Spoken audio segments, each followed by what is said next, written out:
Star Cement Time 8 Brick Breaking প্ৰতিভাবান যুৱক সাহানুৰ আলম আৰু নাই সাহানুৰ আলম আৰু সাহানুৰৰ পত্নীৰ মাজত দীৰ্ঘদিনৰ পৰা পাৰিবাৰিক কন্দল চলি আছিল আৰু তাৰ পিছতে পত্নীয়ে অতি নিখংখভাৱে সাহানুৰ আলমক হত্যা কৰাৰ গুৰুতৰ অভিযোগ উত্থাপন কৰা হৈছে মৃত্যুমুখত পৰিছে প্ৰতিভাবান যুৱক সাহানুৰ আলমৰ ইতিমধ্যে জানাজা সম্পন্ন কৰা হৈছে জানাজাত হাজাৰ হাজাৰ মুছলমান লোক আহিছে কান্দোনত ভাগি পৰিছে গাঁওবাসী এই মুহূৰ্তত লৈ অহাৰ চেষ্টা কৰিছো star cement time 8 brick breaking বিহুৰ আনন্দৰ মাজতে ৰাজ্যত সংঘটিত হৈছে এই ভয়াবহ ঘটনা মৃত্যুমুখত পৰিছে সাহানুৰ আলম নামৰ প্ৰতিভাবান যুৱকগৰাকী পত্নী আৰু সাহানুৰৰ মাজত দীৰ্ঘদিনৰ পৰা চলি আছিল পাৰিবাৰিক কন্দল আৰু এই পাৰিবাৰিক কন্দলৰ ভয়ংকৰ পৰিণতি পুৱাতে ওলাই আহিল শ শ মুছলমান লোকসকলে জানাজা সম্পন্ন কৰিলে সাহানুৰৰ পত্নীয়ে সাহানুৰক হত্যা কৰাৰ গুৰুতৰ অভিযোগ উত্থাপন কৰা হৈছে সাহানুৰ আলমক হত্যা কৰাৰ অভিযোগ পত্নীৰ বিৰুদ্ধে উত্থাপন কৰা হৈছে যেটো পাৰিবাৰিক কন্দল দীৰ্ঘদিনৰ পৰা চলি আছিল সাহানুৰ আৰু পত্নীৰ ইতিমধ্যে আৰক্ষীয়ে আটক কৰিছে সাহানুৰ আলমৰ পত্নীক আৰক্ষীয়ে খুদপুছ অব্যাহত ৰাখিছে যে কিয় এনে নিকৃষ্ট কাণ্ড সংঘটিত কৰিলে পত্নীয়ে দীৰ্ঘদিন ধৰি পতি পত্নীৰ মাজত পাৰিবাৰিক কন্দল চলি থকাৰ গুৰুতৰ অভিযোগ উত্থাপন কৰা হৈছে মৰণোত্তৰ পৰীক্ষাৰ পাছতে কান্দি সাহানুৰৰ জানাজা সম্পন্ন কৰে মুছলমান ৰাইজে পাৰিবাৰিক কন্দল দীৰ্ঘদিনৰ পৰা চলি আছিল সাহানুৰ আলম আৰু সাহানুৰৰ পত্নীৰ মাজত চলি আছিল পাৰিবাৰিক কন্দল আৰু এই পাৰিবাৰিক কন্দলৰ ভয়ংকৰ পৰিণতি মৃত্যুমুখত পৰিল সাহানুৰ আলম নগাঁৱৰ কচুৱাৰ ৰাঙলু বস্তিত গাঁৱত সংঘটিত হৈছে এই চাঞ্চল্যকৰ ঘটনা সমগ্ৰ ঘটনা সন্দৰ্ভত ইতিমধ্যে আৰক্ষী অব্যাহত ৰাখিছে তদন্ত সাহানুৰৰ জানাজা সম্পন্ন কৰে মুছলমান ৰাইজে কান্দোনত ভাগি পৰিছে মুছলমান ৰাইজ যথেষ্ট প্ৰতিভাবান যুৱক আছিল সাহানুৰ আলম সাহানুৰে এয়া দেখিবলৈ পাইছে সাহানুৰে বিভিন্ন ধৰণৰ ছবি অংকন কৰিছিল ৱালত ছবি অংকন কৰিছিল বহু প্ৰতিভাৰ গৰাকী আছিল সাহানুৰক হেৰুৱাই আজি কান্দোনত ভাগি পৰিছে সমগ্ৰ অঞ্চলবাসী সাহানুৰে বহুকেইখন ছবি অংকন কৰাৰ সুন্দৰ ছবি অংকন কৰে বুলিও ইতিমধ্যে জানিব পৰা গৈছে স্কুল হওক বা বিভিন্ন প্ৰান্তত সাহানুৰে এনেদৰে ৱাল পেইন্টিং কৰে সাহানুৰক হেৰুৱাই আজি পৰিয়ালবৰ্গ সকলো কান্দোনত ভাগি পৰিছে সাহানুৰ আৰু পত্নীৰ মাজত দীৰ্ঘদিনৰ পৰা পাৰিবাৰিক কন্দল চলি আছিল আৰু পাৰিবাৰিক কন্দলৰ ভয়ংকৰ পৰিণতি পত্নীয়ে সাহানুৰক অৰ্থাৎ স্বামীক মৰিয়াই হত্যা কৰাৰ গুৰুতৰ অভিযোগ উত্থাপন কৰা হৈছে পুৱাতে মুছলমান লোকসকল ওলাই আহিল আৰু জানাজা সম্পন্ন কৰা হ'ল সাহানুৰৰ লগত এনেধৰণৰ নিকৃষ্ট কাণ্ড সংঘটিত কৰাৰ বাবে পত্নী গৰিহণা দিছে আচলতে ৰাইজে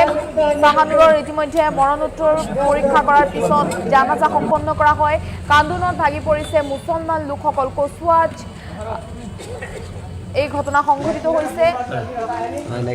পাৰিবাৰিক কন্দলৰ বাবে এই কৰুণ পৰিণতি সংঘটিত হৈছে বুলি ইতিমধ্যে জানিব পৰা গৈছে আৰক্ষীয়ে আটক কৰিছে সাহানুৰ আলমৰ পত্নীক দীৰ্ঘদিনৰ পৰা সাহানুৰ আলম আৰু পত্নীৰ মাজত চলি আছিল পাৰিবাৰিক কন্দল আৰু পাৰিবাৰিক কন্দলৰ এয়া ভয়াবহ ৰূপ মন্তব্য কৰিছে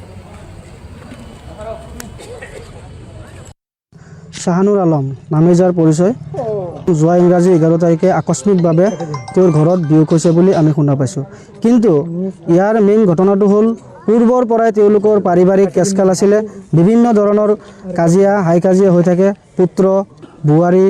নিজৰ পৰিবাৰ সিহঁতে কাজিয়া কৰি থাকে আমি বহুদিন তেওঁলোকক বুজাইছোঁ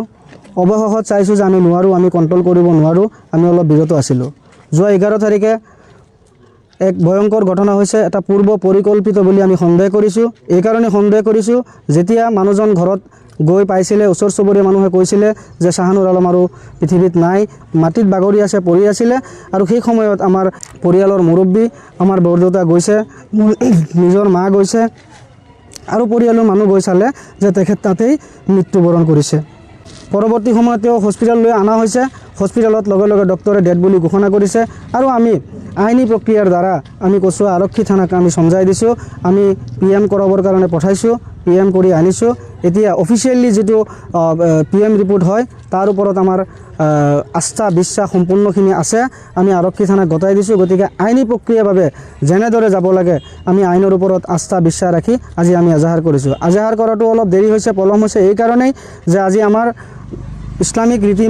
নীতি মতে মানুহজনক যিখিনি কৰিব লাগিছিলে আমি সেই ধৰ্মীয় ৰীতি নীতি পৰম্পৰাখিনি কৰি আজি আমি আইনৰ ওচৰত দ্বাৰস্থ হৈছোঁ। আইনে এটা উচিত তদন্ত কৰি পেলাই এক শাস্তিমূলক ব্যৱস্থা গ্ৰহণ কৰিবৰ কাৰণে আমি কৰজোৰে আমি অনুৰোধ জনাইছোঁ। এতিয়া এজন এৰেষ্ট কৰিছে, তেওঁৰ পৰিবাৰক হাছিনা বেগম তেখেতক এৰেষ্ট কৰিছে। কঠোৰতকৈ কঠোৰতম শাস্তি দিয়ক আৰু তেওঁৰ লগত যিসকল ব্যক্তি জড়িত হৈ আছে সেই সকলোকো অনতিপলমে আমাৰ আইনৰ দ্বাৰা তেওঁলোকক পোহৰত আনি পেলাই তেওঁলোককো কাৰা শাস্তি দিয়ে তাৰ কাৰণে আমি অনুৰোধ জনাইছোঁ। ভতিজা শাহনুৰ আলমৰ ঘৰত